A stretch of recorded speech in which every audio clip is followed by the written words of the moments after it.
doing?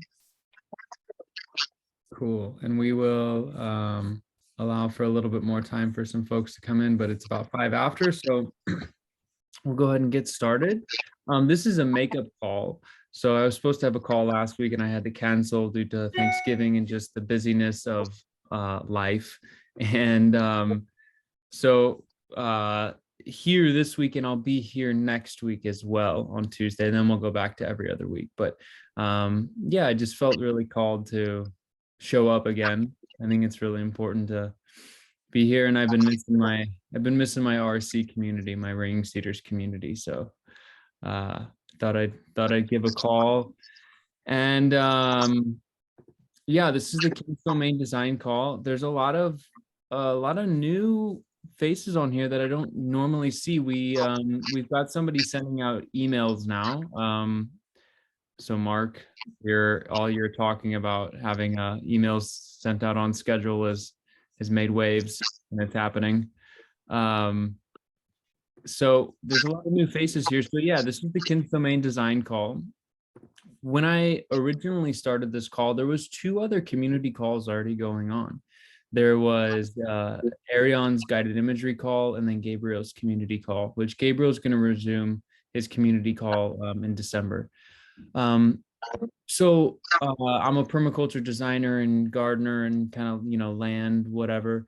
And I wanted to really have something. Let's see if we do grid view here. I really wanted to have a call that spoke to the practical ways of building a King's Domain, because I think I was seeing that dialogue happening in our community. And when I started the call, that's what we would talk about, right? We would talk about these very kind of specific, or we'd have roundtable discussions on things. And as Arion stopped her call and Gabriel stopped his call, we really started to shift this call more to just a generalized community call.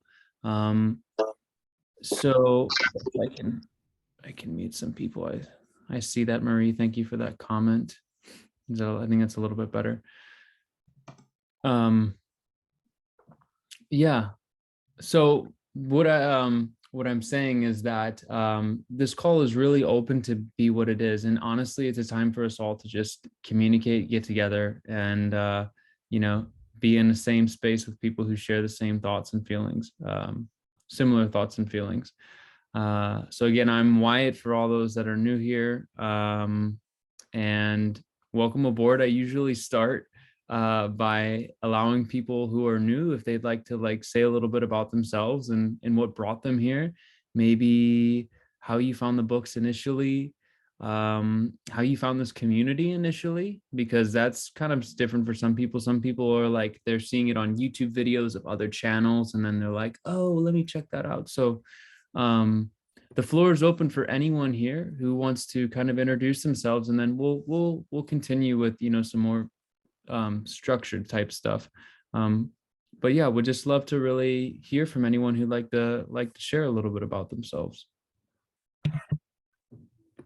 Hi guys, my name is Andres from Costa Rica. I bumped into your community by checking the content from Gabriel Miguel, the founder, and it really resonated with me, the whole perspective and philosophy of your guys trying to make paradise on earth, and I really want to help with that. And yeah, so I'm just happy to be here, and nice to meet you all.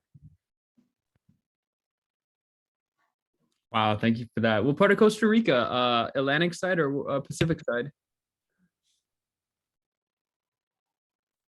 Oh, maybe. I'm actually close to the center. I live in Heredia. That's close by the main airport. Yeah. Oh, right on, right on. Yeah. That's beautiful. Thanks for joining. Have you read any of the books? Not yet. I haven't read the whole books. I've just basically went through the website and checked the the content that you guys have there. I still have to read the books. Well, let me, I will put a link in the chat right now. This is these are all the PDFs. So, it's not the same as a hard copy book, but it's really hard to get the books now. So those are all of them, one through 10.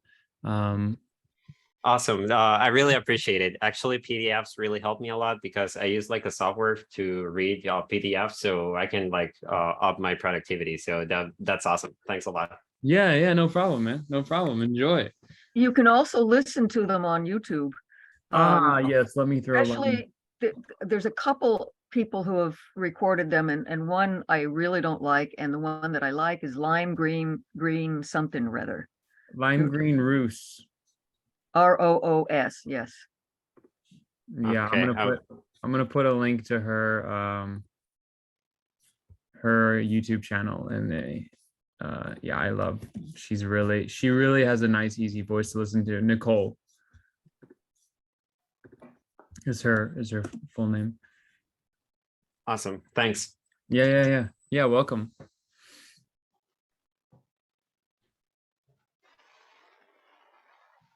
Hi, my name is Rebecca. I'm in kind of northern-ish Ontario near Sudbury, North Bay, for you Ontarians that are around. I discovered the ringing, and I'm also here with my son, Isaiah. I just went on OwnStream a few minutes ago and discovered somebody had put a link into this group. So I was excited to see that because I think I came across the Ringing Cedars books maybe 15 years ago or so and purchased all of the books. Didn't read them all. I'm not sure what was going on in my life. I feel like it was lifetimes ago. I ended up at some point when my moving houses gave them to a friend who was more stable than I at the time. And I've since lost touch with that friend. I don't know what happened to those books, but I'm just super excited to reconnect with yeah, I'm trying to even remember so much. There's so much. So I'm really happy to be here and listen and hear That is so what's been beautiful. created. That is so beautiful. Yeah, that coming home feeling is such a beautiful feeling. So 15 years ago, you said you purchased all the books? I think it was about that. Yeah. Wow. And did you read them all? Yeah. Maybe a little bit less. Maybe it was like between 10 and 15 years ago. I think it was. And you said you Yeah. didn't read them all, or you didn't? I didn't read them all. I know I thoroughly read the first few. Okay.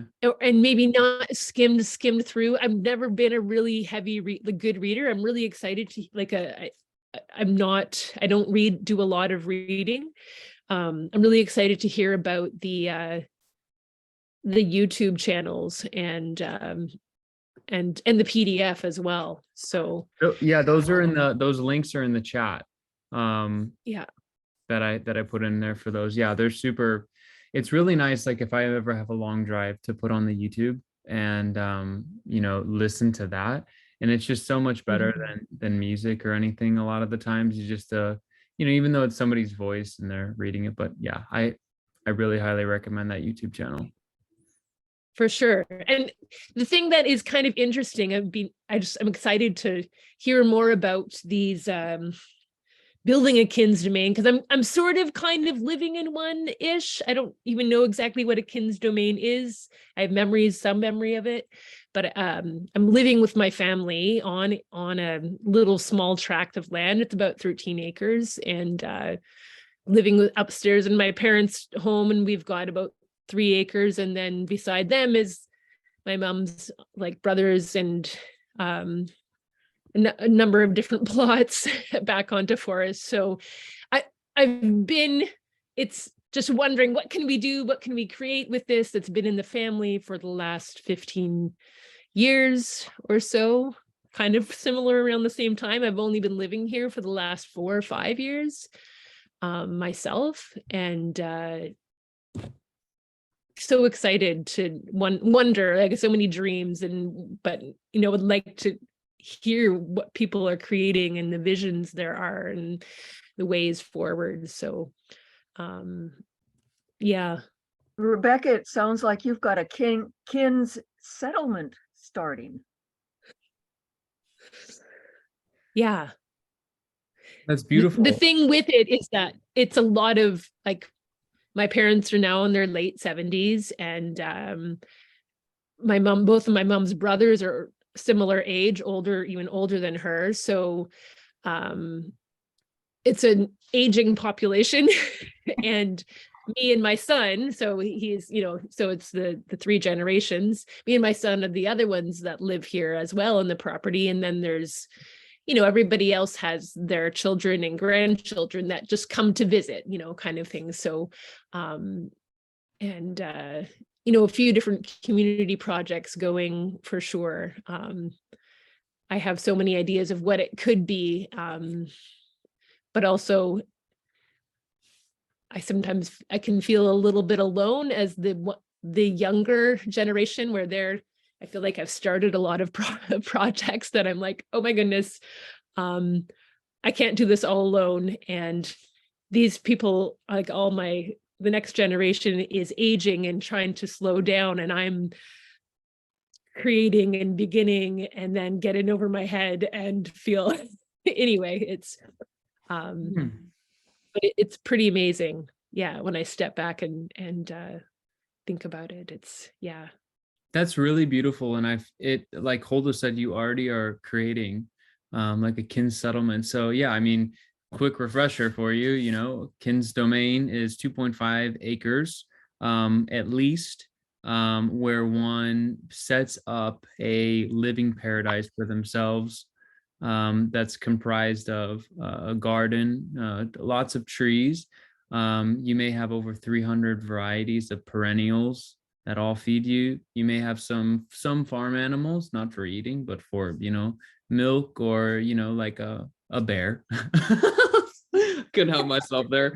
Or a goat, or, things like that.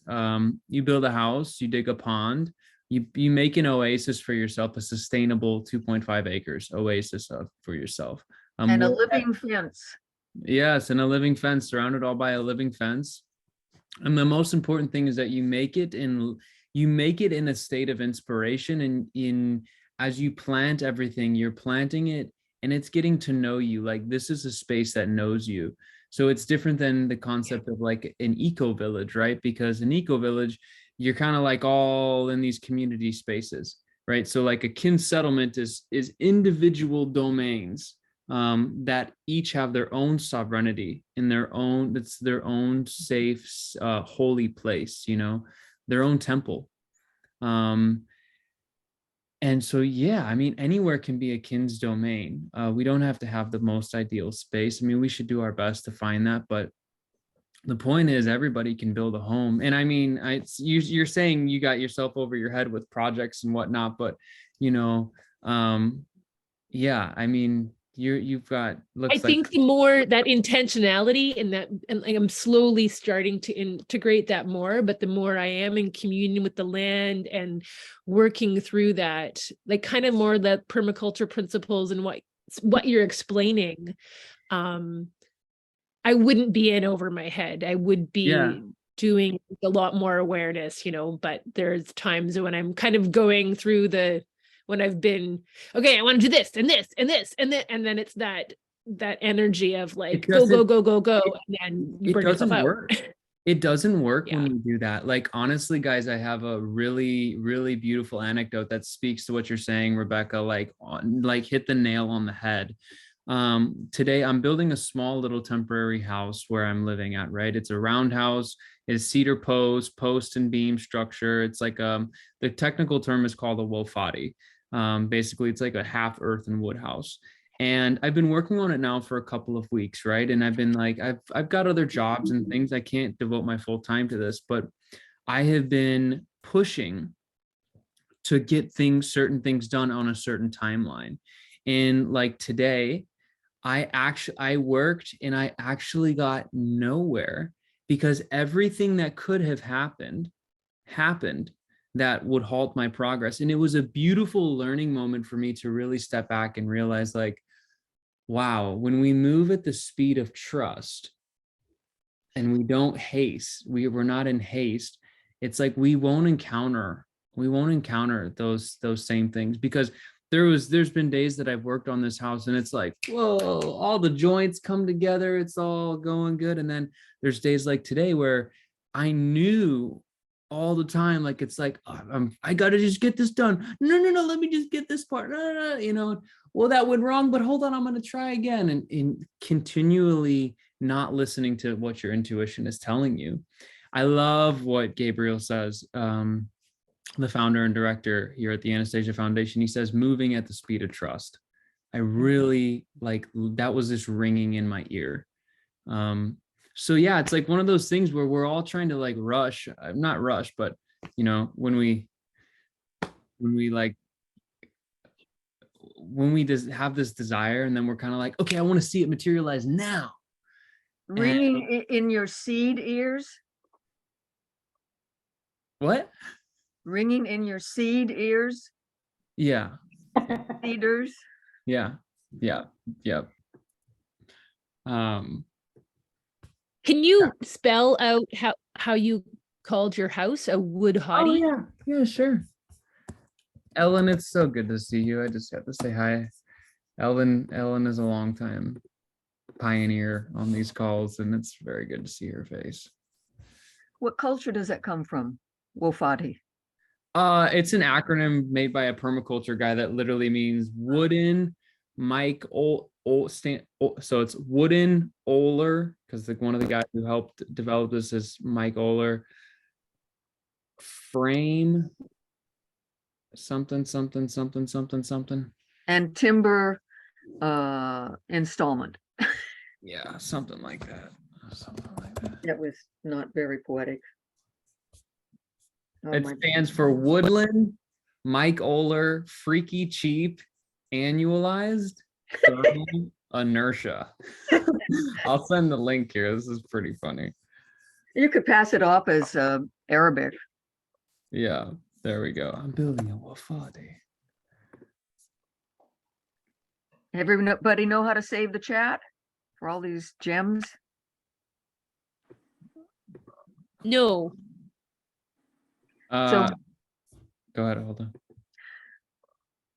on. when you have chat up next to the chat input box where you would type, now on my computer, it's to the right. There are 3 dots, and you click on that and you'll find it. Yeah, save chat. Well, Thank you. got off on a little bit of a spiel there, guys. Thank you so much, Rebecca. I want to open up the floor to anyone else who wants to just introduce themselves or say hello, or they don't have to be new. If they want to just say hi or whatnot, feel free. Hello, I'm Kelsey. I'm actually in Montana. I saw that you shared Paul Wheaton's link. I live just outside of Missoula. And he's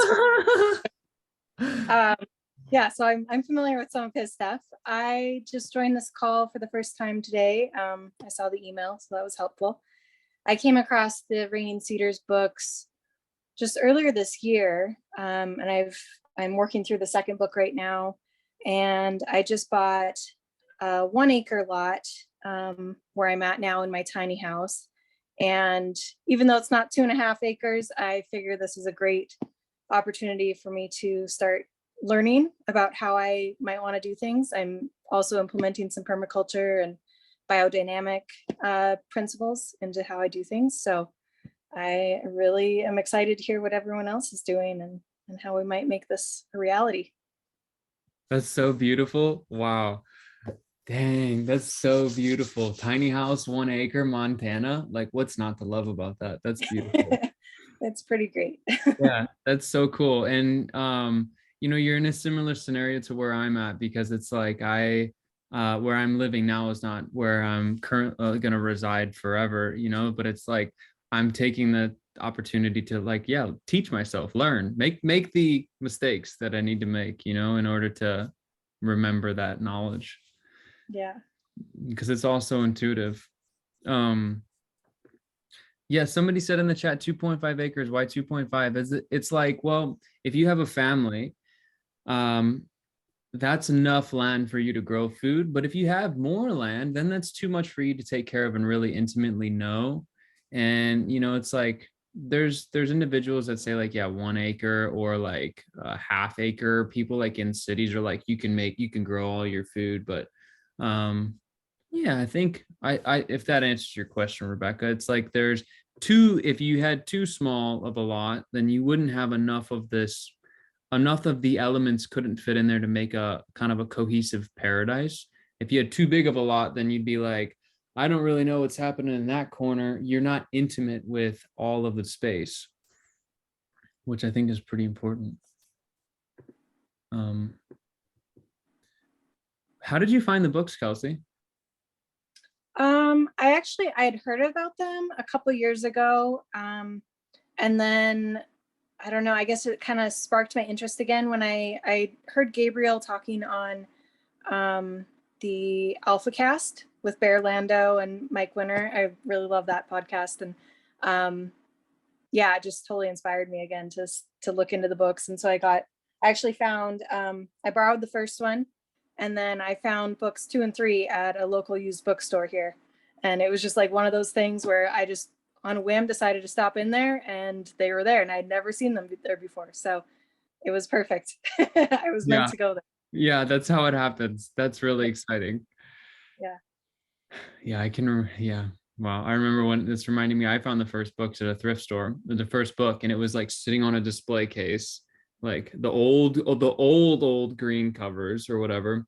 And yeah, it was a magical moment.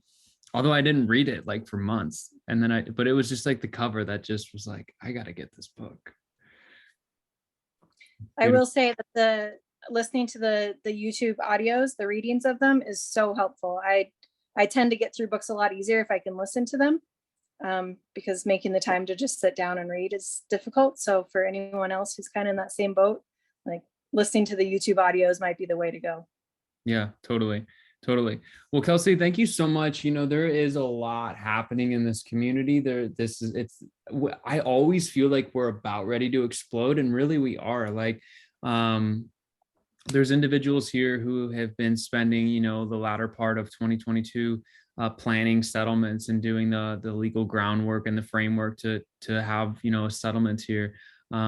There's teams that are in place right now to create proposal templates for people to go to their local officials or go to investors to get big chunks of land. Let's see what else. There's big events being planned, like huge in-person gathering events. There's so much. This community is really blossoming, and yeah, I just want to welcome you. And also I am confident that you're going to find the niche and the place and the people that you're looking for, whether you know them or not yet. You'll find them. They'll come to you, you'll come to them. And there's so many people out there that are thinking along the same lines of like, hey, okay, I'm here now, but what's down the road, like let's find something. Yeah. Sharon and Marie I think Sharon had her hand up first. This feels like school. Not quite. Hello, I'm Sharon, and I'm living in Crescent City, California. Oh, that's so cool. I lived in Gold Beach for 2 years. Did you really? Yeah. I drove through Crescent City a lot. Oh, cool. Yeah. Wyatt, that's real close to Alphabetic Gardens. Yeah, you Yeah. told me that last time. Yeah. Where did you live when you were up in this area, Wyatt? I lived in Gold Beach. Oh, okay. Yeah. So north of Brookings, Yep. Yes. Yeah. Yeah, I moved here 2 years ago, and got my little plot, and started. I really got involved with the Wild Rivers Permaculture Group right away, and they're very active up here. And then I'm a member of Alphabetic, and I think that's how I found out about Anastasia. I did not know about it before, and I don't have the books. I haven't read them yet, so it's really just my exposure. This is my first time joining this group, and I was on the call for the visualization. Yeah. Today. And so I'm just finding out things piece by piece like this. And I'm really happy to get this information about these books being on YouTube, and I will sure check that out. That looks like a good way to, get started with them. But I am going to check the thrift stores around here from now on. because there's going to be another treasure in one of them for sure. So, so I was new to permaculture. I knew about it, but really I got involved 1 year ago when I got my own property, and I got 3 raised beds and a few other things, and I started planting, and it's been a great experience, a lot of fun, and I just feel that real feeling about being close to nature and just it being a part of my life, and with lots and lots of trees around me, and which I just feel real blessed about that. And I'm,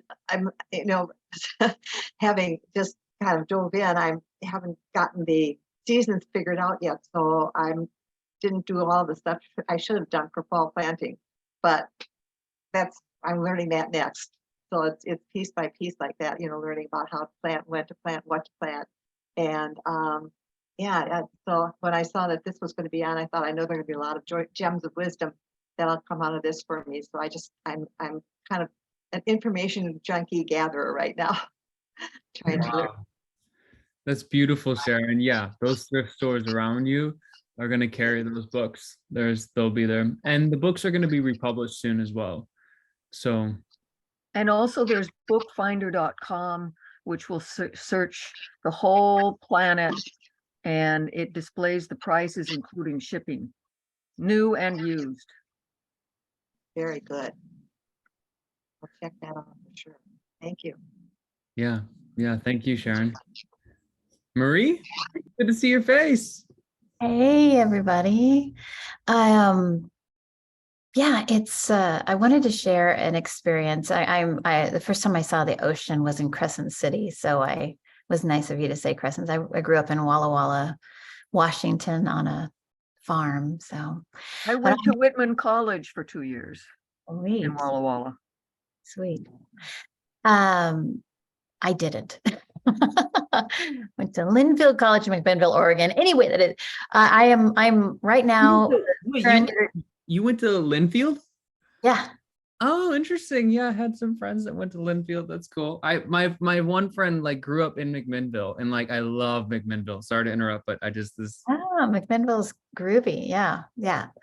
I'm currently a house sitter, and I've been traveling, especially along the western states. And right now I'm here for 2 months in Fairfax, California. And wow, what a beautiful town. And I'm in an exquisite home where the footprint of the deck is bigger than the house. I mean, oh my gosh. I just landed today, so just breathing through the fact that for 2 months. And I started out the year in a beautiful home where I met all the Ringing Cedars family that was there. I was in Medford at the time. So anyway, I just wanted to share a story about the Japanese garden in Portland, Oregon, which I was just there. And a friend and I went. She's a gardener. She knows nothing about these books. And I don't know if you've been to the Japanese gardens in Portland, then you'll probably know exactly what I'm going to talk about. But the mere fact of how it was designed, the fact it was a sister city of this, I can't remember the Japanese city, the sister city with Portland. But they worked together. It was where the zoo was, and they took some of the animals and made the zoo in a different spot. So they had this beautiful land that they said, you cannot touch the Douglas fir or the hemlock, that you can only use this piece of land for this. The Japanese work in this ever-flowing hide and reveal kind of world. And but this one, just major. I loved it. They have 5 different gardens, and one was a garden. They were talking about if in fact in the 1500s we would all know, if I walked into a garden and I would see something, that it would be a message for me. And so if in fact it was a samurai warrior who owned a garden, and you would see a beautiful large rounded rock and a small rounded rock, that you would know that the large rounded rock meant that it symbolizes the crane, and that the host was wishing you 1,000 years of health and prosperity.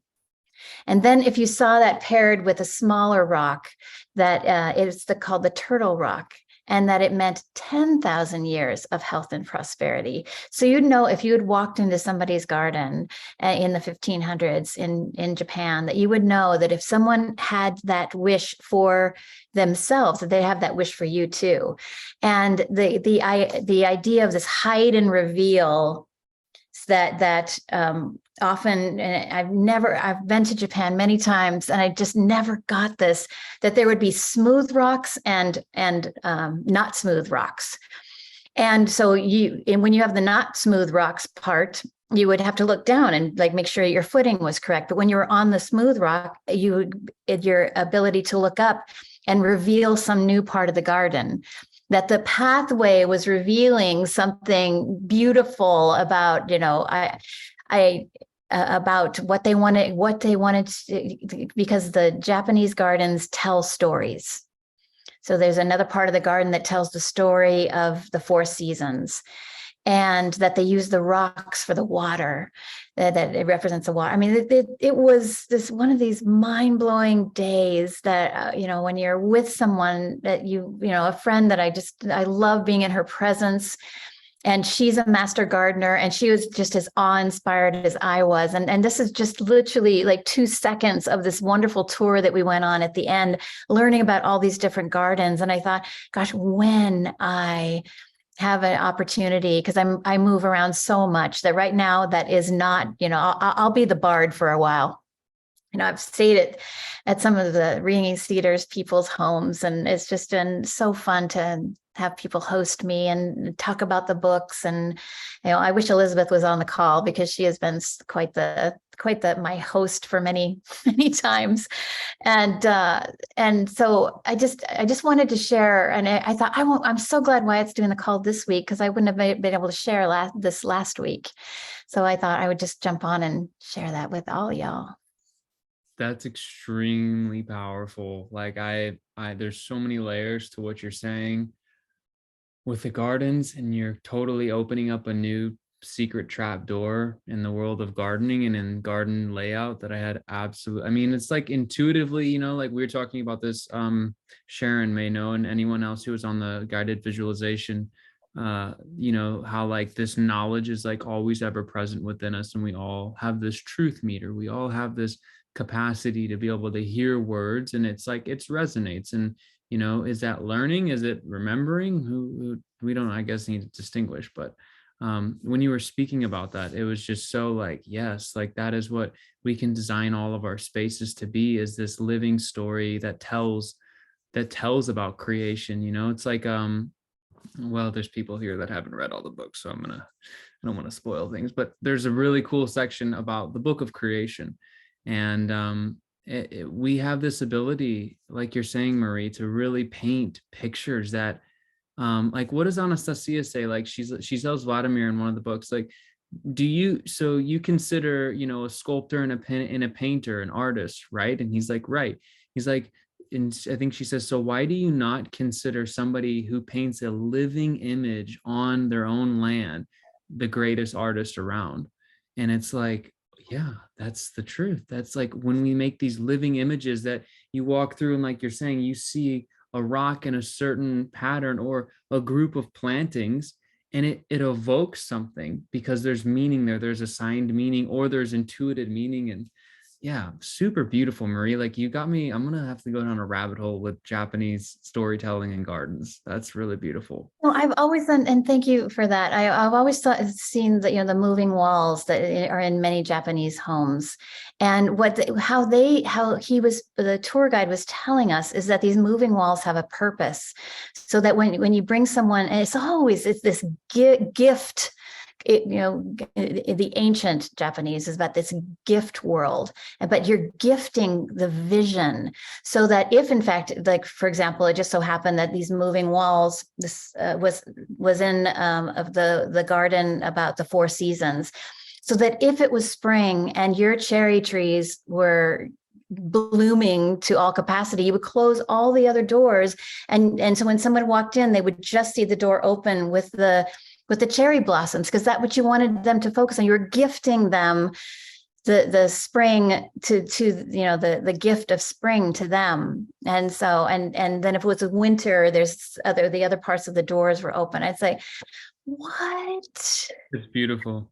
It's absolutely beautiful, the world we live in, and Yes. the intelligence and inspiration that has been laid before us, like that we all harbor within ourselves, is because we're all human, like we all have it within us. But it's incredible the depth of like where we can go at. And I feel like you always do that, Marie. I haven't seen you in a while, and I'm just like really getting reminded of one of your superpowers is like, I feel like you always, for me, in my experience, my awareness, you're always like encouraging me to like be deeper and just be like, oh yes, like, oh wow, I didn't, like, I'm still going down into this thing, like you always encourage me to do that. So thank you for doing that. I do want to honor here Cynthia that's had her hands up and wants to share, but thank you so much for saying all that, Marie. Yeah. Hi, it's good to meet all of you. This is my first time. I received the email from Gabriel and passed it on to my friend. In my screen, she's directly below me. That's Connie from Ontario. Oh, welcome. So we belong to a group that we were just in another Zoom with, speaking about celebrating the solstice and what we might do together then. And our group is beginning to speak about community. I was introduced to the Anastasia books probably early 2000s, and I owned the entire set, and I've probably read them 2 or 3 times. And I have a dream of starting a community based on her philosophy and some other spiritual teachings, but to be very inclusive. So I'm looking for connections and ideas and people to share with that are wanting to celebrate this earth and create a new paradigm. So, hi. What's up? You're in the right place. That's like everybody here. Yep. It's cool. It's like in these Zoom calls, we're not the oddballs out, right? It's like, I experienced that over like family times and Thanksgiving. It's like, we can do this, everybody. They're all just like, huh? And then you get in these Zoom calls and it's like, oh yeah, hey, what's up? Yeah, yep, uh-huh. Oh, you want to create a new world? Us too. Yep, nice to meet you. Awesome. It's very cool that we have this connection. That's cool. So Ontario, so are you looking at land in Ontario? You have like a group of people, do you have the a pilot group kind of assembled, or? Kind of. Well, I have people who say they're interested, and we're right at the beginning. So we know we're talking about community. We know, at least I do in my heart, feel that that's the future of humanity, that we need to move that way. And been listening to people like Dr. David E. Martin with the situation with the last couple of years. People are starting to speak about the society that we're in now is so broken enough that the only way forward is to build communities, decentralize power, and put it back to the hands of the people, and start moving from that direction. David E. Martin saying that, a lot of the doctors around the world are saying that. Anastasia has said that a long time ago. There's a book that I've been reading, the Handbook for the New Paradigm, Embracing the Rainbow, and Connie, there's a third, there's Becoming.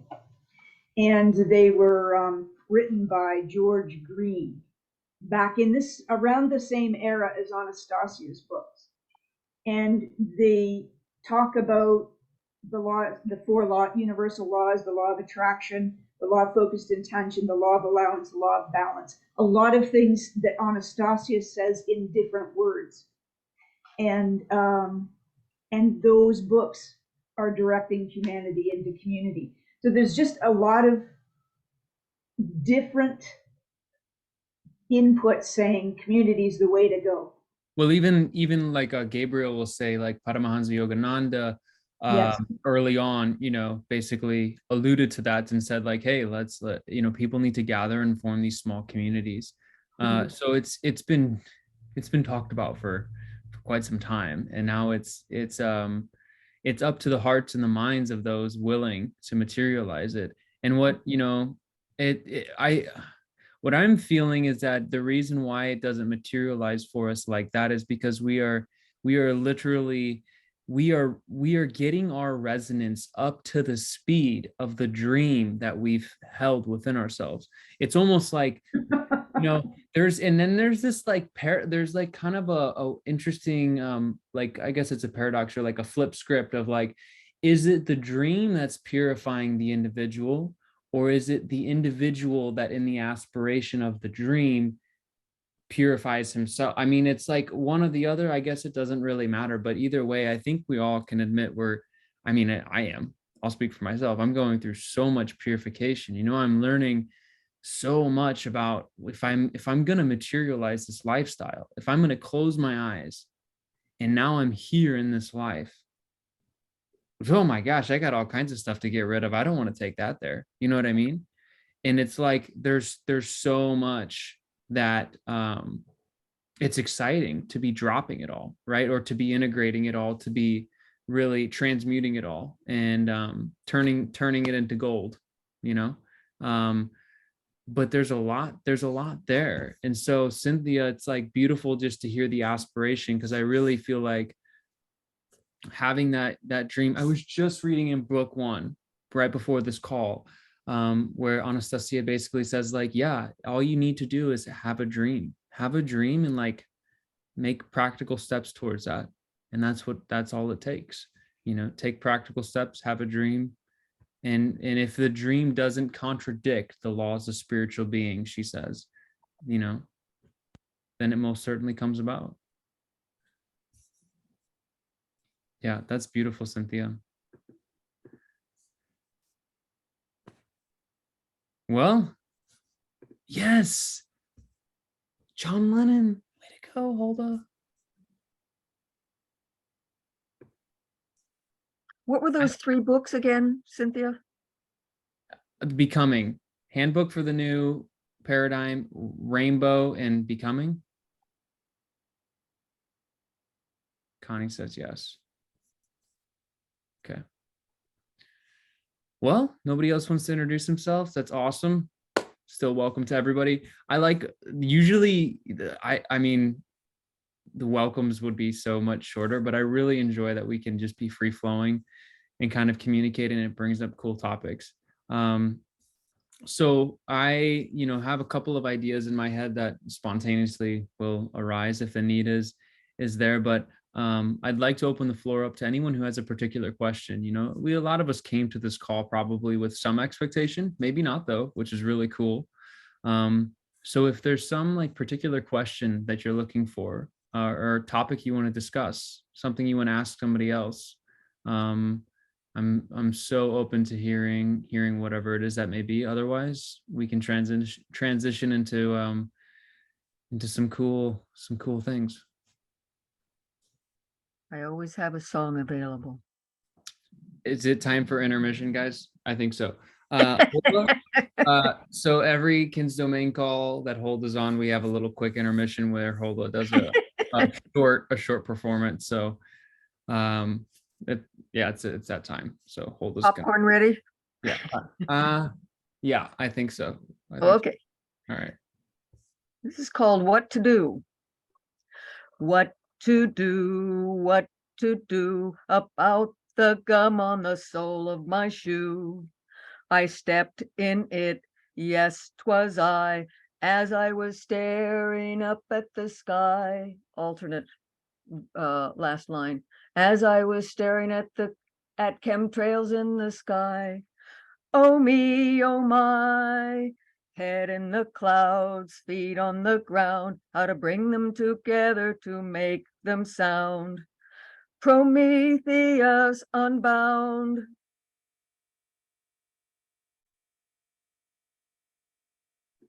Don't ask me what that means.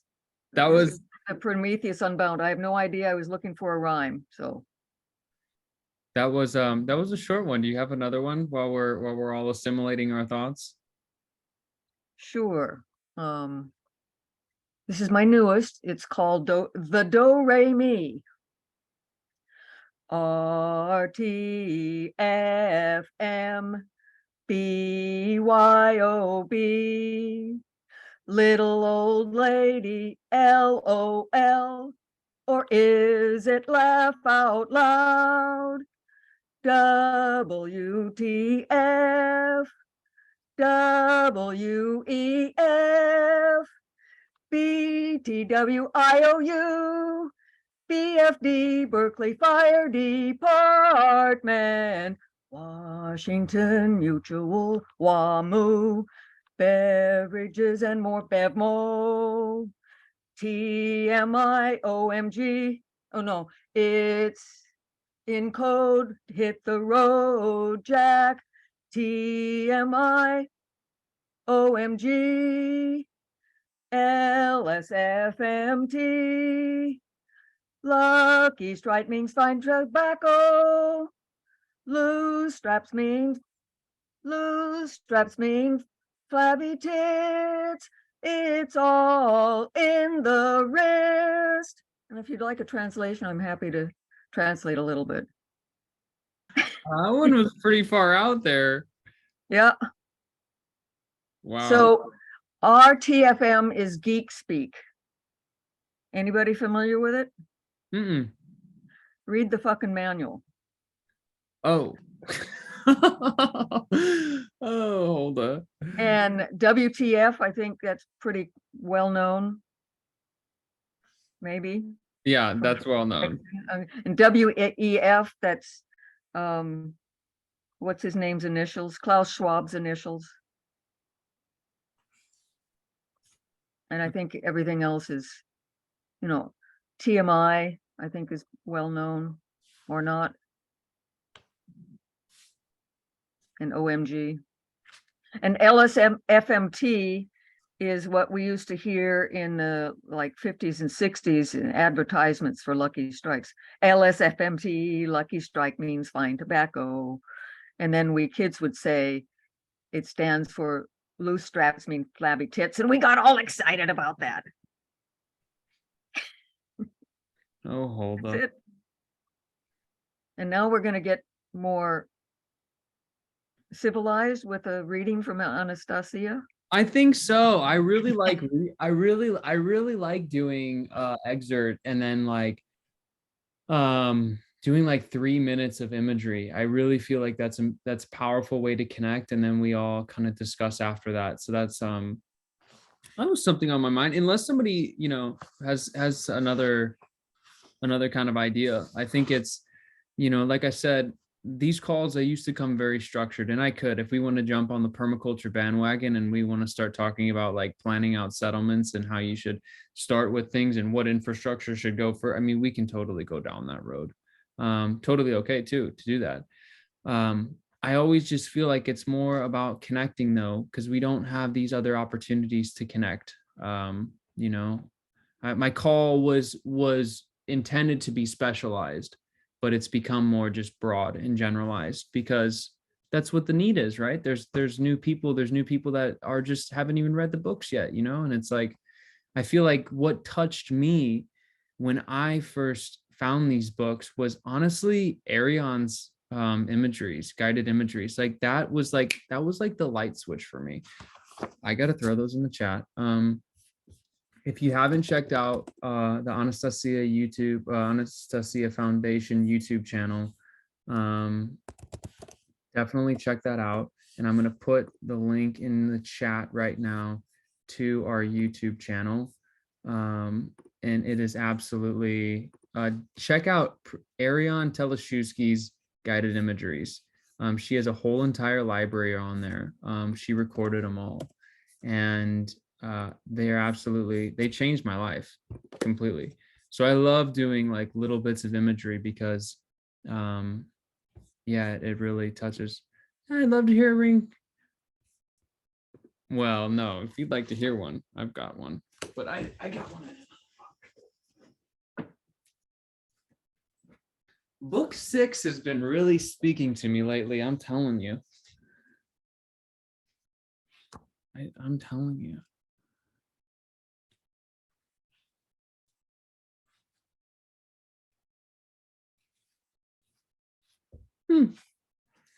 So I just randomly opened to this. This is page 146 on Green Books, book 6. If one compares modern families with those of the Vedic culture, oh wait, sorry, hold on. I need to read for context. I need to read the paragraph above. When modern man surveys a city from on high today, what does he see? Pray tell. The whole ground is covered with an accumulation of artificially erected stones. Dwellings spread in all directions, upward and outward.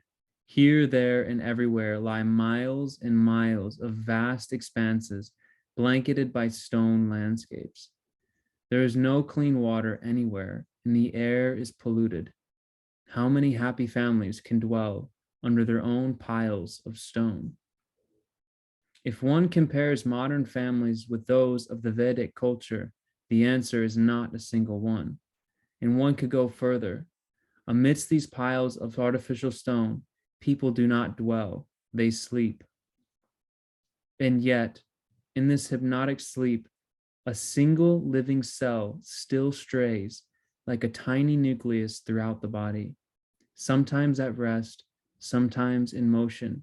This living cell touches teeming multitudes of others, attempting to awaken those that are asleep. Its name is dream, and it will awaken them. Then human families will once again create marvelous oases upon the earth. As it was before, so it will be again. And in looking down on earth from on high, man's gaze will once again be much charmed by a multitude of living scenes. And each of these marvelous scenes will mean that the earth has been touched in that spot by the hand of an awakened Vedrus. And once again, a happy family of people will be dwelling in their own plot of the motherland, people who have learned to know God and the meaning and the purpose of life. I like that one a lot. I swear, sometimes I'm like, I don't even remember reading some of these things.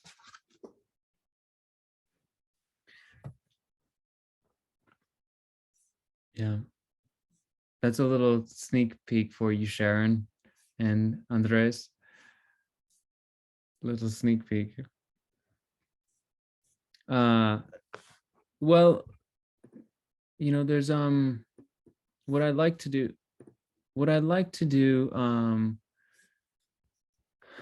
if everyone's open to it is to do we do a little I like to throw in a little bit of imagery, a little bit of visualization, and I think it's really important, and it's a really beautiful way to connect. And I'm going to totally give credit where credit's due here, is that Ariane really had a beautiful image for us this past Sunday, and I really think it would be super cool to just spend 5 minutes, and I just will kind of regurgitate what Ariane said in kind of some roundabout words, because Ariane, yeah.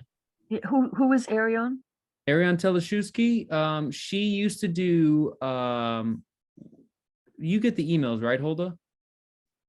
So if you got the email for this past Sunday, she did the guided imagery call, Bright Thoughts kind of meditation. Then, she used to do calls every week, and it just got to be a lot. It's a lot doing what she was doing, or every other week she was doing.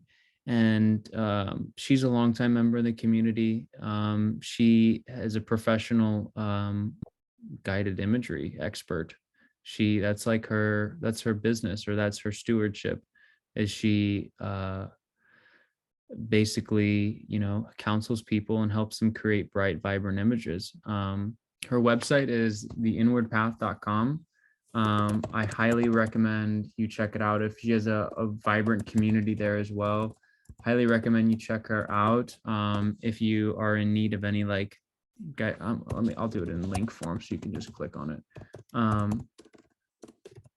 you're in need of any imagery, like the power of images is so huge, right? Like images, you know, can literally heal the body of disease. And she's experienced that before, like with her, you know, people that she's helped with this. So it's a very beautiful thing to be practicing. Yeah, but if everybody's into it, I think it would be very cool to take 5 minutes and we can do that. And it's just kind of a little bit of an impromptu call, lots of new faces, but I just am trying to do something that's engaging for everyone. So yeah, sounds good. Cynthia's all for it. People are all for it. If anyone has any other additional input before we move forward, I'm down to hear that as well.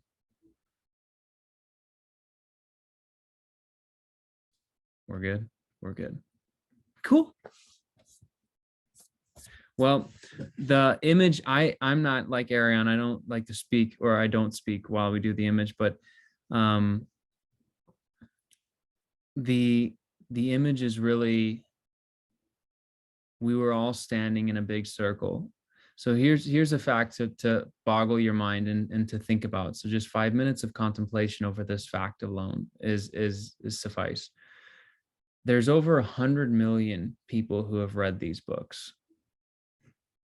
There's over 100 million people who have read the contents of these books and been exposed to what this message is. There's millions of people in Russia that have created this paradise life.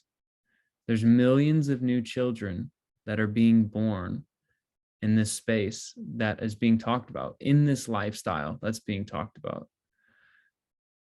And I think it's really powerful to just connect with us all. You know, there's so much news, there's so many things happening, and it's so powerful to be able to just connect over those things that we know are possible, and people, you know, we know that we can help create those scenarios and those conditions. So it is 8:02. And I think for the next 5 minutes, 3 minutes, 4 minutes, 5 minutes, whatever feels good for you, to just take a couple of moments and contemplate that there's that many people on the planet that are just like you, have a heart and have a soul and have a desire for something bigger and better than a stone block, you know, house, apartment block, or, you know, all these streets paved and fumes and dirty water and unfit food for a living being. There's so many people desiring that, and that desire is strong. Like that quote we just read, you know, within everyone is this living cell, even the people who are very, very, very, if we want to call them, very asleep.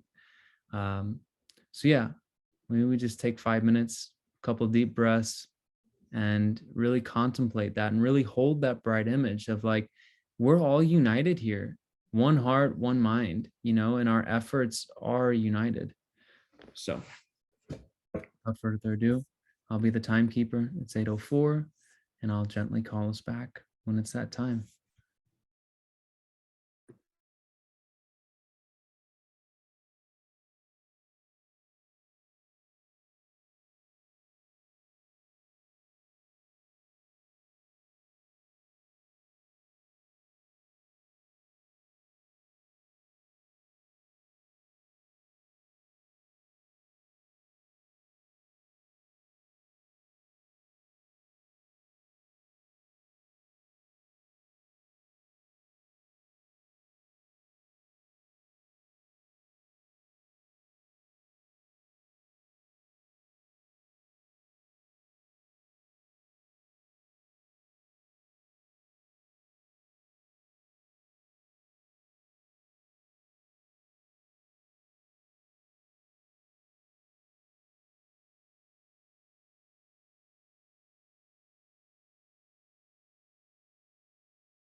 whenever it feels good for you to slowly wiggle your toes and come on back.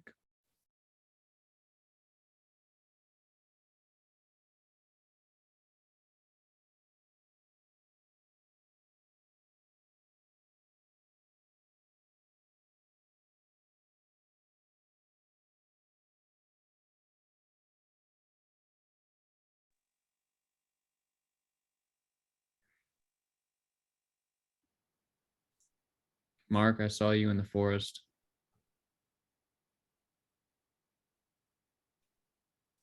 Oh, to be there. That's fascinating because I was singing the Ash Grove, which is a Welsh folk song during the visualization thing.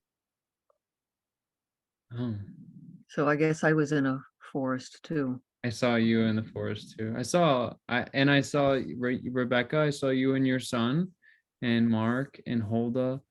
And yeah, it was like in the woods, and we were coming. It was like everyone was emerging from around the trees, and it was this feeling of like, wow, family. I know these people. I know these people. Mhm. Yeah. Would anyone like to share? Super powerful images. I could just sit in that for like 10 minutes. It's like there's millions of people around the world that are just like us. Doing it, doing it, doing it.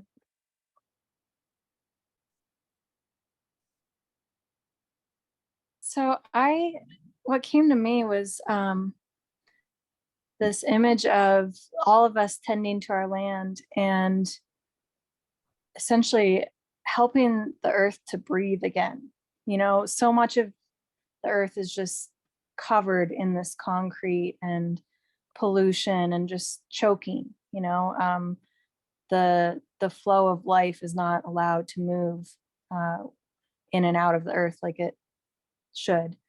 And yeah, I just saw all of us who are working on the land helping to free up that energy and help the earth breathe again. And I thought it was really some people could say ironic, but I think it's meant to be this way, that a lot of those same symptoms are manifesting in a lot of the people on this planet right now too. Just congestion and inability to breathe and just general pollution. And I imagine as the earth begins to breathe and the energy begins to build, that all the people around us who are maybe asleep, you know, I just saw them waking up and like taking a big breath, like they could finally breathe again.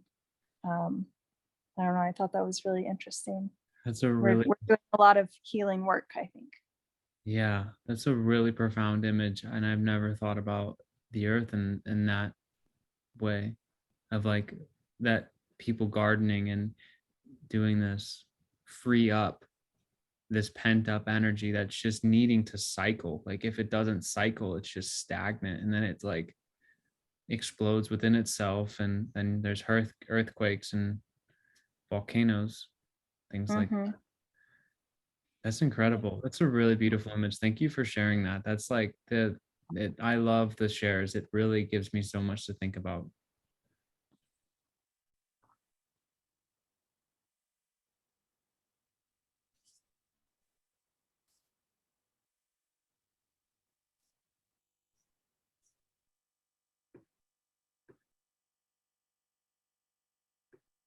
Yeah, I could just sit with that one for a while.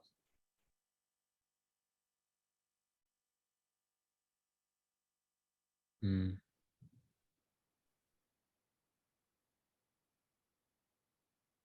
Before we depart, I would love to share that song, even though it's not my own, the Ash Grove. It's a song that I wish were mine. So if anybody's interested, I'd be happy to share that. Yes. Go for it, Hulda. If you feel like if it's an appropriate time and appropriate conjunction into what we're feeling all now, I trust your musical talent. Okay, 100%. the Ash Grove. The ash grove, how graceful, how plainly 'tis speaking, the wind through it playing has language for me.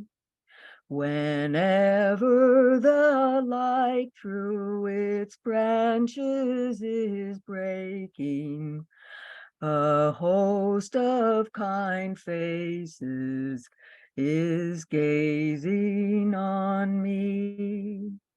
The friends from my childhood again are before me.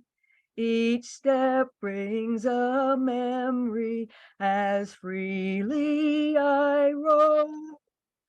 With soft whispers laden, the leaves rustle o'er me.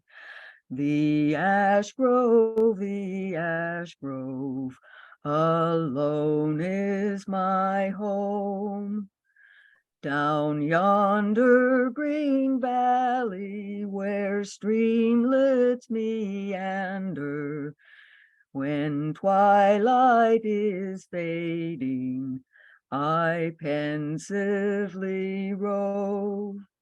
Or at the bright noontide in solitude wander, amid the dark shades of the lonely ash grove. 'Tis there where the blackbird is cheerfully singing. Each warbler enchants with his note from the tree. Ah, then little think of sorrow or sadness, the ash grove enchanting spells beauty for me. My lips smile no more, my heart loses its lightness. No dream of the future my spirit can cheer. I only can brood on the past and its brightness, the dear ones I long for again gather here. From every dark nook they press forward to meet me. I lift up my eyes to the broad leafy dome. Others are there looking downward to greet me. The ash grove again is my home. Woo! That was beautiful. Oh my gosh. Woman, you need to we got to get you on everyone's screen somehow. Think about how to do that. Gosh. Well, I Yeah. invited some people in some Telegram channels I'm in to Hulda's sing along. And I When got is- a couple people who responded, and then it kind of didn't happen, but I guess I could do a Zoom thing. Hulda's sing along, I would be there. Okay. I would be there. I want to sing with you though. So that would be how is it like a concert, or are we are you gonna teach us a song, or Well, it hasn't happened yet, so it's whatever we decided is. okay. So my vision is that I sing some of my songs, and if anybody else has any songs of their own or plays acoustic music, that we share that. But that it be really our own, not that we're singing covers or something.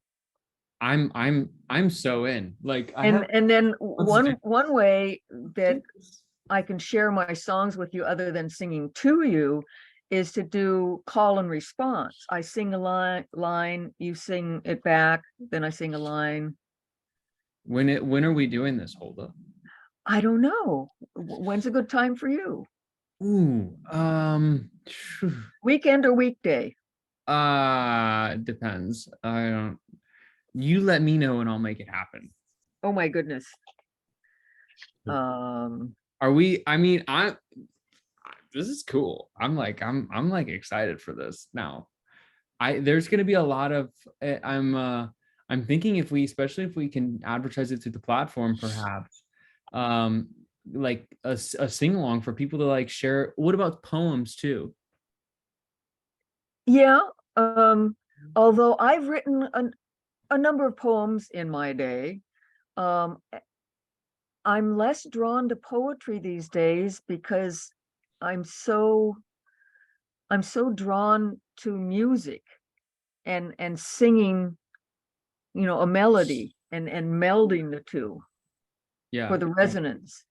And so I well, I've got a couple series of poems that I've recently revisited, like one from about 20 years ago, and well, both of them from around 20 years ago. And it was nice to visit them again after so many years.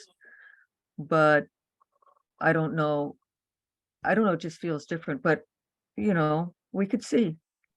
Yeah, I was just thinking like it may be something that would be cool to keep it like, we could get like more attendance if there was like poems involved. But also I love the sing along. I think the music and art is something that really binds people together, and it's a way to express so much in so little. Open mic night. Yes. That is so cool, Ellen. Yes, that's what I guess that's where like my thoughts like, oh, we could do a Ringing Cedars open mic night once a month. Yes, that would be so cool. That would be so cool.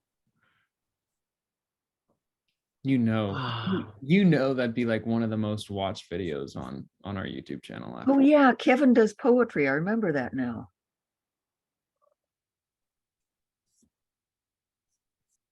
Kevin from Portland. Yeah, he just put that in the chat. Kevin, let's go. I'm ready to hear it, man. I think he mentioned that some weeks ago. Yeah, so if it's going to be a Ringing Cedars thing, maybe some Ringing Cedars official would organize that. Maybe some Ringing Cedars official and somebody would co-host it. Could be. Stay tuned. TUNED.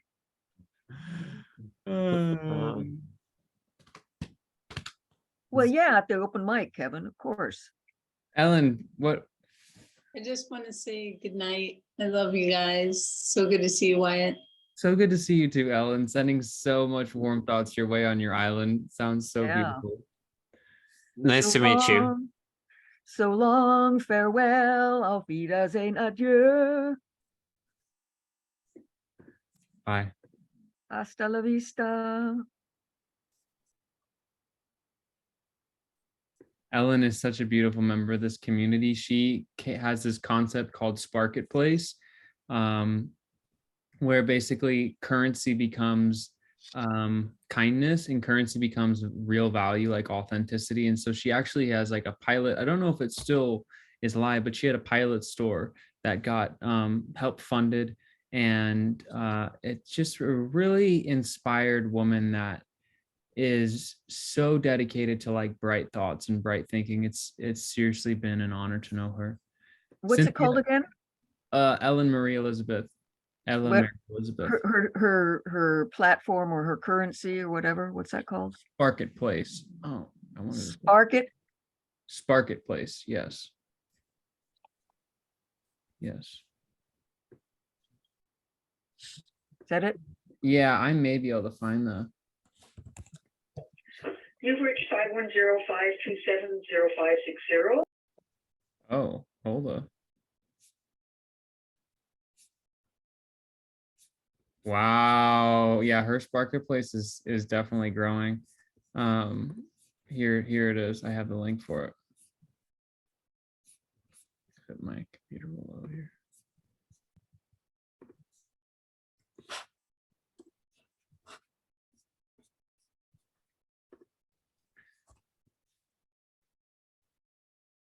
Well, I don't want to cut the call short, dear friends. We usually go to about 9 o'clock, but I'm just kind of reading the energy here. I know there's been a lot of new faces, so it's been a lot of like introductions and not super linear conversations. But I hope it's been valuable for those watching, and I'm totally down to keep hanging out and talk if anyone has anything that they'd like to speak about.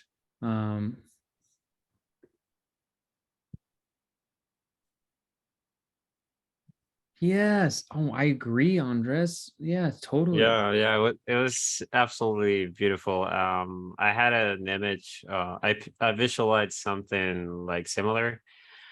There is so much suffering going around the world right now, and we have the power in our hands to change that. We're way more connected than we usually think, and I think we are reaching like tipping point. Like the balance is really gonna flip over like really soon. And yeah, I feel really fortunate and grateful about being waking up per se. And yeah, just to meet you all, it's a really good experience. Are you on the community platform, dear friend? I don't think so. I came into here via the email. Yeah. Okay. I'm gonna send you a link real fast. This is to our community platform. This is our own private social network. Okay, for some reason, it won't allow me to not direct message. My computer is being weird. And I don't want to direct message someone.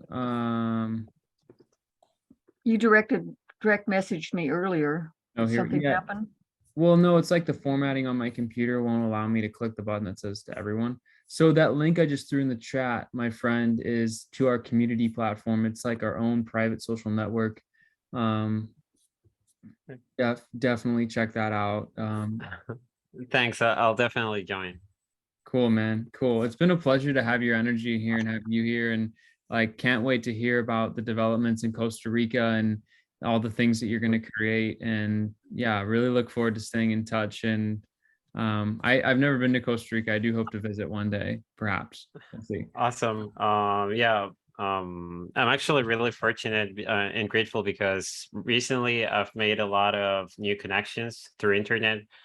I was feeling a bit lonely here in Costa Rica. I think most of us are pretty influenced about other powers and entities, and yeah, most people are just sleeping. But I think blockchain and just sharing truth and sharing love, it's gonna be a big progress for humanity.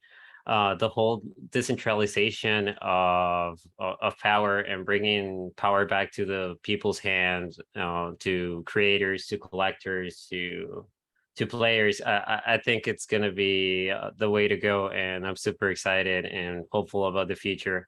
I'm at this moment, not like a wealthy individual financially speaking, but I've been working and striving really hard for the past few years, and I really think those efforts are going to start compounding now. And yeah, I really want to create like a paradise and have something to show up to my fellow yeah to my fellow citizens or brothers in Costa Rica, and yeah, just show that there's really an alternative. You don't have to go with the corrupt evil systems that like that your ethics don't stand for. And yeah. Andres, I know a couple people in Costa Rica. If you want to contact me, I just put my email address into the chat. All right. Yeah, that's awesome. I'm definitely gonna reach out to you. Thanks a lot. Cool. What And are you- I have this to say about tipping point. Tippity doo dah, tippity yay. We're coming to a tipping point day by day. Plenty of sunshine coming our way. Tippity doo dah, tippity yay. There are bluebirds over our shoulders, chirping into our ears. It's time to be much bolder. Tippity doo dah, tippity day. Let's tip the point over and do it today. Thank you. That's beautiful. Andres, I still have a question for you, if I may. So what Yeah. exactly, I really like how you said that you want to offer something to your fellow brothers and sisters in Costa Rica. And what do you feel like that's going to be? Okay, so I'm really invested into blockchain technology, not just financially, but I really think like that's the way to decentralize and create a new regime. Like the problem that we have today is that entities are based on trust. So we need to trust the bank that they're not gonna like over borrow our money. We need to trust regulators to be thoughtful of what goes into the market, like on the health system or education system. So I really think that just being able to provide infrastructure for people to act as a community and decentralize and hold value, and create this alternative systems to what society currently offers. And that goes like on every level, basically from digital ownership to land ownership to car ownership, through the ways that we deal with each other, trades, like growing of the food. So as I said, like I'm deeply invested in this. I think it's gonna have some like great rewards, and I really like to get like a huge piece of land to basically create different paradises on Costa Rica, so people can really like just go there and see what other types of alternatives there are. And yeah, just help people. Like if you offer someone a hand and they're kind of aware or they've struggled a bit and they appreciate that hand, like the ripples that's going to create are really hard to calculate. Like if we help each other and we act as a community and connect with fellow humans, like the rewards are going to be awesome. Like we have everything in our power today to have an utopia, and we're just not doing it because we're sleeping and we're putting our focus in things that really don't help. Andres, are you familiar with Quartal? Oh no, I haven't heard of that. Okay, I What's just that? put it into the chat. That is a decentralized, I'm not really into crypto, but this might be viable. So Mike Winner, who's co-host of AlphaCast of Alphabetic Gardens, is centrally involved with Quartal, and it's probably quartal.com, but it could be .org. Mhm. So I would suggest you look into that.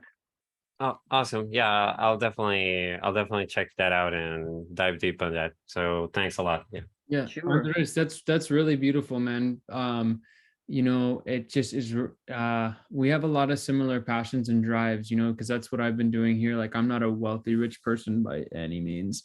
And but I've been working in my community. You know, I created a farmer's market, and really what our thing is now is creating private self-directed food systems. And so really putting the power back into the people's hands.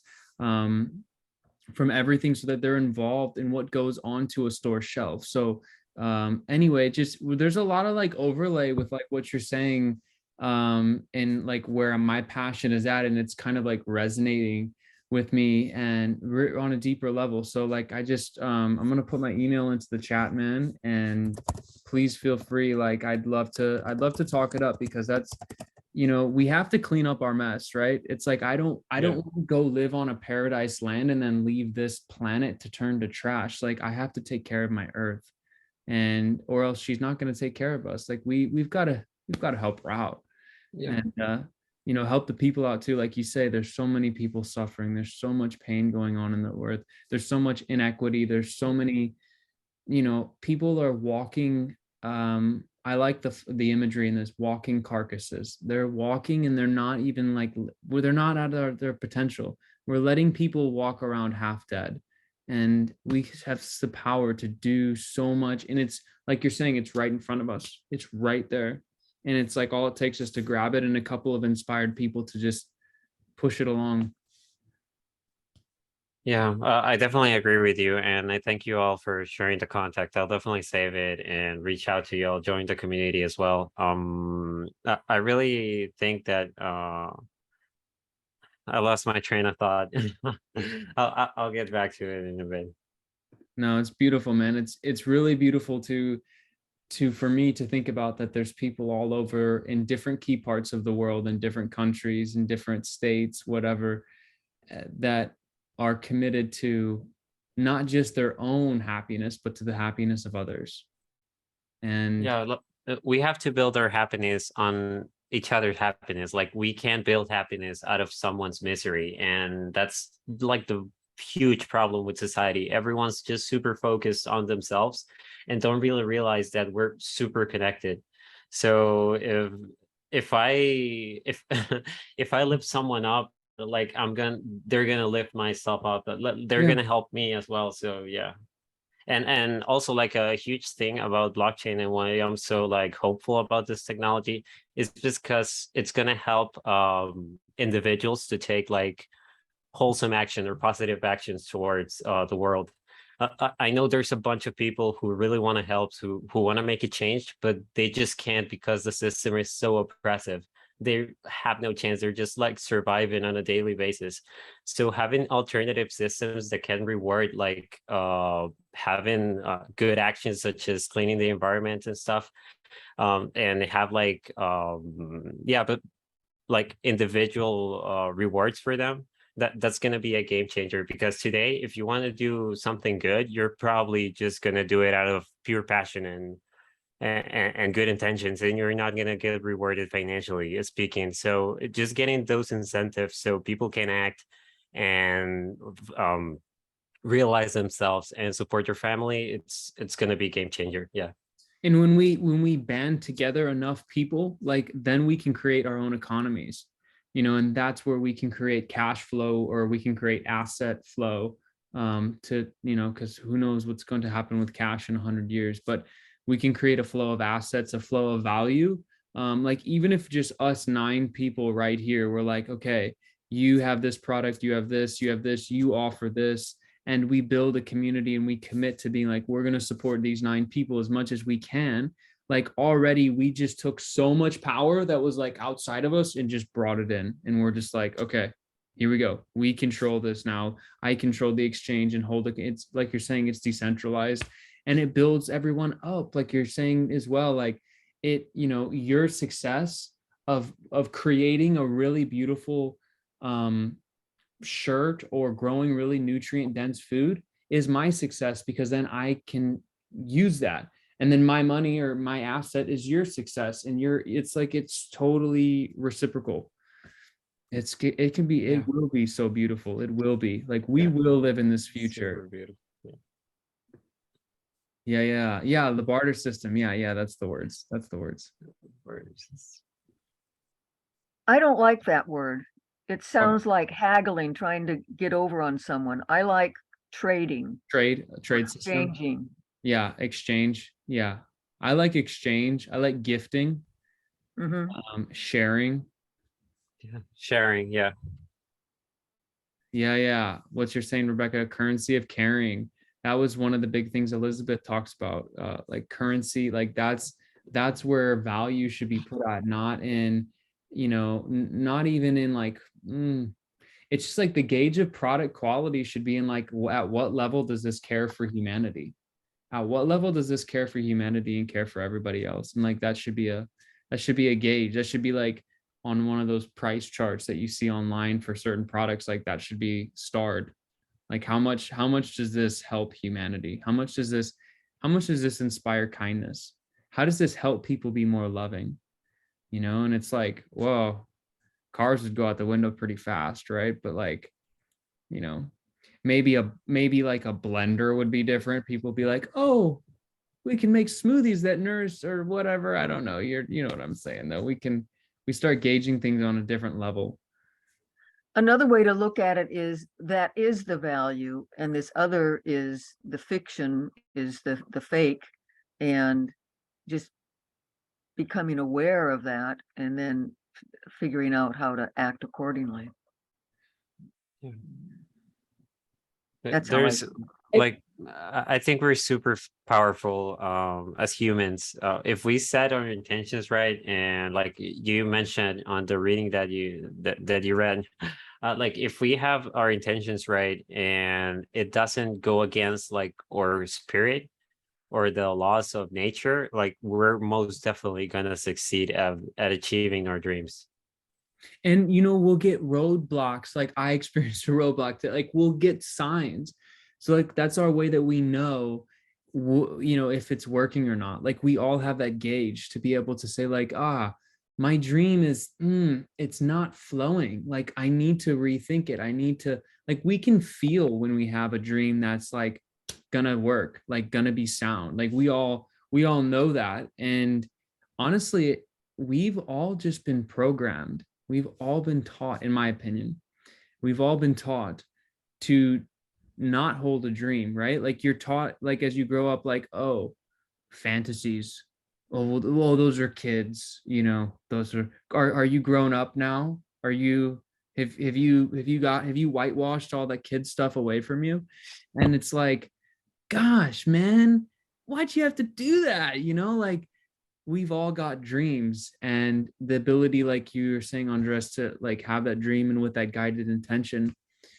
Yeah, it's profound. It's profound. And we've got invisible people holding our hands the whole entire way, and guiding us. It's like we don't have to necessarily know exactly how to do it. Like somebody was saying on a couple other calls, you don't have to exactly know what it is, like if you're creating something, or you can go off feeling. Like you can go off, I have this image of, people, blah, blah, blah, blah, blah, blah. You don't have to go like analytical and be like, okay, I'm going to get there by doing all these things. I think it's a balance of both, but certainly the answers will make themselves known. It's like God wants these things to happen on our planet. He wants to see people thrive. He wants to see people in love.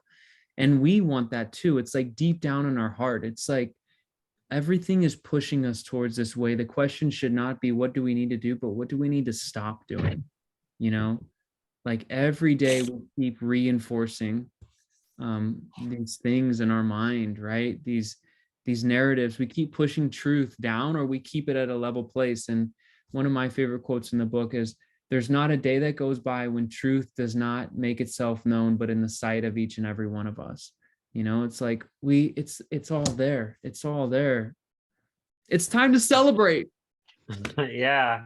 Life should be a celebration. It should be a game. Like we should celebrate every minute of the life, and yeah, just celebrate and be grateful with what we have and what we're doing and where we're going, and just live in now, because tomorrow is an uncertainty.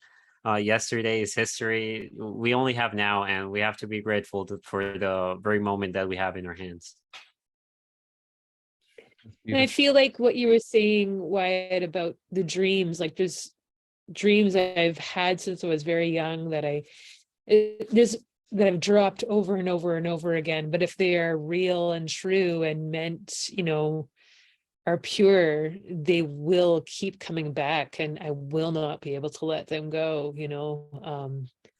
Like it's interesting how this dream for me of like living on the land and being in harmony with nature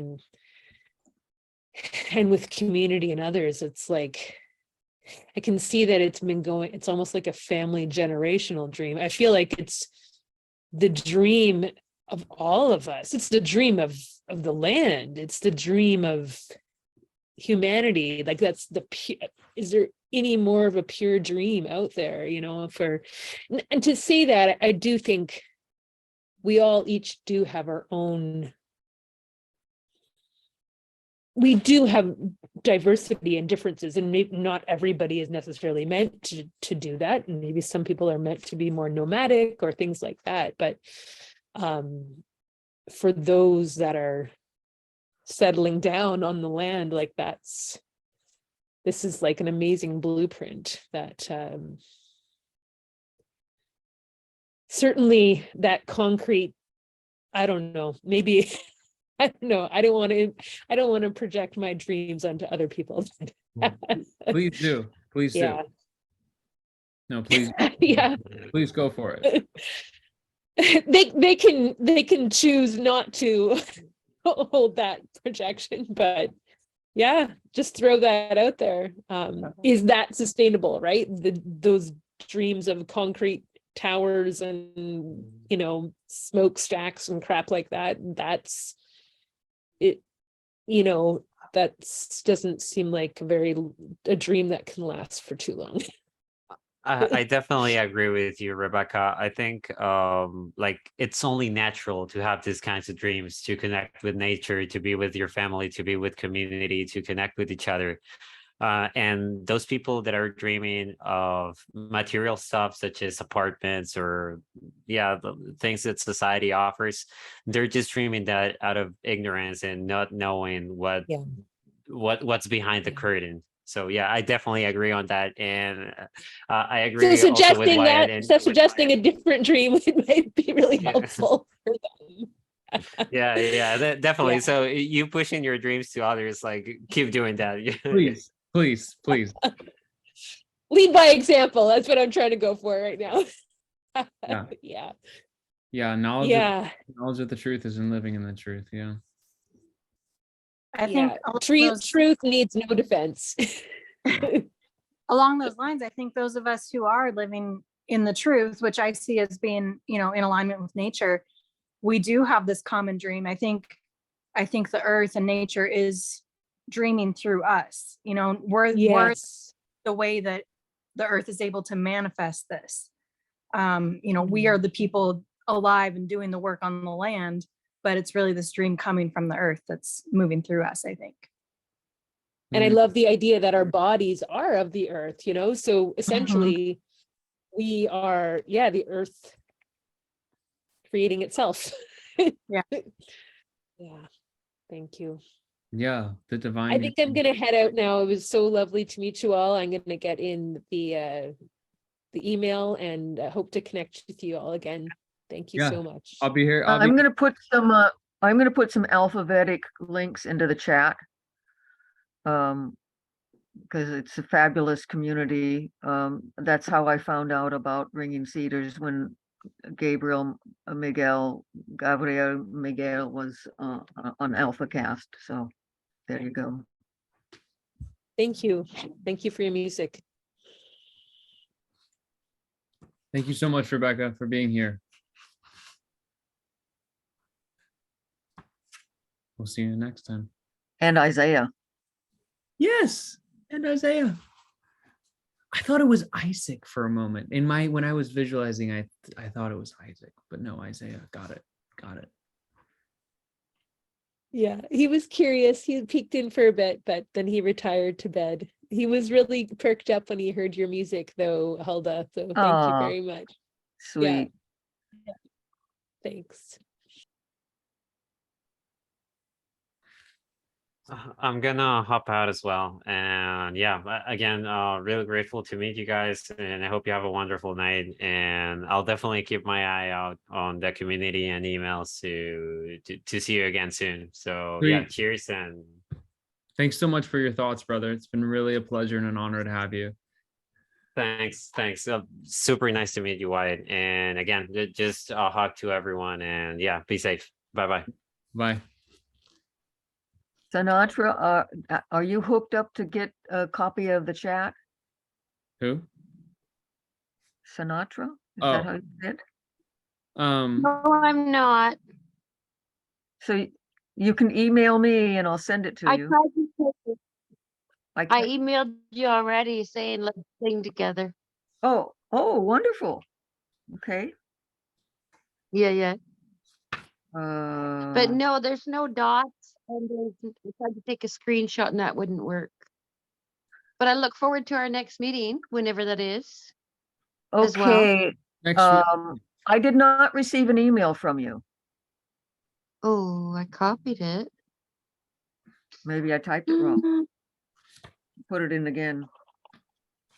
Kelsey, I was trying to find one of my favorite quotes. I actually have it on my dashboard of my vehicle, and it covers the speedometer because I like it so much. I just intuitively drive slow. But it's in book 4 somewhere. And anyway, the quote basically is, like we will it's God, it's Anastasia talking about the nature of God and saying that, he is not material, he cannot be seen. Day after day, he waits for the sons and daughters of for his sons and daughters to choose the divine path, not out of fear, but out of their own free will. And it just makes me think, when you say like the earth is dreaming, I really think about the divine dream. And I really think about, we're moving in this direction, and it's like we all have that, like what Rebecca was saying, it's like we all have that pure dream within us. And it feels really beautiful to like look at it like, yeah, well, we're allowing it to express ourselves, and then we can add something to it. We can add our own little something to it. Yeah, I think, we all have our different ideas for how we want to make it happen, but the whole end goal is pretty much the same. Like we want to live in tune with nature. And it's interesting because most of my friends and a lot of the people I meet all have a very similar idea. They want to live, kind of back to the earth in community. And we don't know how to do it. And I'm really excited because I do think that there's a little bit more framework available through these books. So I'm excited to learn and then be able to share that with some of my friends who, maybe don't have any guidance or any idea of how to make it more real. Definitely is, man. Definitely is. That light that you're shining to those people is like illuminating cells that have never been awake. It's like yeah. That's kind of how I see this land that I, just bought this year. It's not in an area that I want to stay forever. It's in a neighborhood. We all have 1 acre lots, but it's in a developed, like, suburban neighborhood pretty much. But I see it as being like the kind of beacon for people to like, I see it being a botanical sanctuary, and just showing people how we can live in community, but also in tune with nature. So I don't know. I think that's so important, is that we just have to start doing it, and then others will see that it's possible. And I'm told all the time by my mom that, oh, you can't actually live off the land. Like, oh, you can't actually support yourself just growing your own food. And I'm like, okay, well, I see it. You don't have to, but eventually, hopefully you'll see it through the work that I do. That's what I feel. I know this to be true. And I've seen it, that when my family steps foot in the families of the other folks that, we create a settlement with, when they step foot onto that land, there's no turning back for them. They're going to want to be buried there. They're not. It just feels different too. Yeah. When you're actually immersed in nature, it just feels completely different. And when they see the beauty, and they see the way of life and the children, and they see how intricate things are done and how intentionally and how it's all working, there's what can one say? Nothing except finally I'm home. Like I know even the hardest, coldest of heart, and I don't really have a family that has hard and cold hearts, thankfully, but if I did, I know that a space of love can touch, does touch the coldest and hardest heart, and it blossoms something in them that makes them want something different than what they've been choosing for so long. It kind of like shakes them up and gives them a little jolt, and they're like, oh, where have I been for 1,000 years? Yeah. Again, going back to, all the people who are asleep, like they forgot. Yeah. They just forgot, but it's all coming back. It's all coming back. And as we each remember, we help the others remember, because the more that people remember, the more we literally exude from our eyes, from our chest, from our whole bodies, our energetic field, we exude this remembrance. It's almost like hitting their cells and then like waking them, dancing with them. And sometimes there's like dissonance, right? Because there's like, well, no, I'm not gonna what? But truth always prevails. Good shall prevail. Like there is no going back. as Arion says, like Shadow is just playing right now. Like Shadow knows he's lost. He knows, or she knows, he knows what it knows, it's lost, and it's like, it's just throwing these last little things out there to get our attention, to try to distract us, because it already knows we're the deal is sealed. We're walking back to our pristine origins. There's no other choice, or not. There's nothing else happening. That's what's happening. Yeah, I think that that energy has already shifted, and it just takes a while for the material realm to catch up. Things take a lot longer in the material world. It's a lot slower paced. So it's already happened. We're just seeing the last of these structures, crumble, and like you said, the shadow is just playing right now. But yeah, I like what you said. It totally comes back to our own individual process, and as we heal ourselves and strengthen our own energy by tapping into the earth more, that's what radiates out to others. That's how change really happens. That's the process of awakening and remembering. It all starts with the individual and radiates out into their community of people. Wow. It's been a real pleasure to have you here, Kelsey, and thank you for joining this community call, and really hope to see you on the future ones, because I'm noticing there's a lot, there's an influx of new individuals coming, and it seems like our community is really getting really, really well, nicely like diversified from people in different areas who are, I guess, pardon my interpretation if this isn't accurate, but the way you describe your role and your knit of community is someone who's kind of holding a very important post, a very important post of like new life, of like, hey, this is the dream. Hey, like we could be, doing this, and like just life in general. And so it's very cool to see individuals of your caliber, to see inspired leadership coming to this platform. We have so many inspired leaders in this community, and it's beautiful because it's like, I feel like as the inspired leadership just continues and we have more of these people, we just we'll start to bounce ideas off each other, and the energy will get so strong that it will help us all to be more inspired and more leader-like. And so yeah, thank you for all that you're doing in your community, because I know you're doing a lot. I know Holda's doing a lot. I know all these people are doing a lot. We're all stakeholders. We're all tent poles. We all got our own teepees. Yeah, I would definitely like to join more of the community calls. I've been getting the emails for a few months. I joined the community social network thing earlier this summer, but I haven't spent much time on there. And I've been getting the emails, but this is the first call I've actually jumped on, and it's great. That makes me feel to come good. to- Thank you. It's great to be together with like-minded people, and I do think that when we come together, the energy is so much stronger. We can do so much more when we actually come together, and I'm just being reminded of that right now. Dude, totally. I feel like I leave these calls and I'm like, what better high would anyone ever want? Like, when you are with people that are like on your vibration, and you're able to communicate with, what we have, like 20 something plus people, and there's just a room of people, it's like, and there has to be no filter from my soul to like actually this reality. Like, you go out into the grocery store, you don't just start talking about pristine origins or things. I guess we should. Hulda sings her songs to the clerks. You know what? You're right.